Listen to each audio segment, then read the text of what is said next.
Semua aparatur sipil negara diminta fokus mengutamakan pelayanan publik selama Ramadan 1444 Hijriah dan tidak terlibat dalam kegiatan buka bersama yang dilarang dilakukan oleh Presiden Joko Widodo.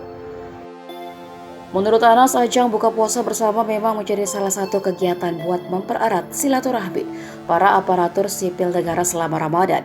Akan tetapi lanjut Anas, di masa pandemi COVID-19 saat ini, ada banyak cara yang bisa dilakukan buat memperkuat silaturahmi di kalangan ASN.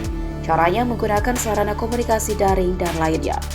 Anas justru menganjurkan supaya kegiatan buka puasa bersama di kalangan ASN dialihkan menjadi bakti sosial pada Ramadan dengan mengirim perwakilan. Menurut Anas, larangan buka bersama itu diberlakukan sebagai salah satu upaya menuju masa transisi COVID-19 di Indonesia. Kata Anas, perintah dari Jokowi itu harus dipatuhi oleh semua ASN dan pejabat pemerintahan sesuai peraturan pemerintah nomor 94 tahun 2021 tentang disiplin pegawai negeri sipil.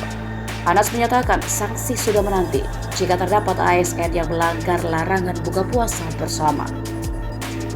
Namun larangan itu, kata Anas, tidak berlaku bagi masyarakat umum.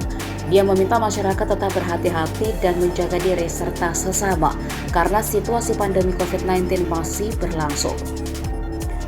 Sebelumnya diberitakan Presiden Jokowi melarang ASN dan pejabat pemerintahan menggelar kegiatan buka puasa bersama.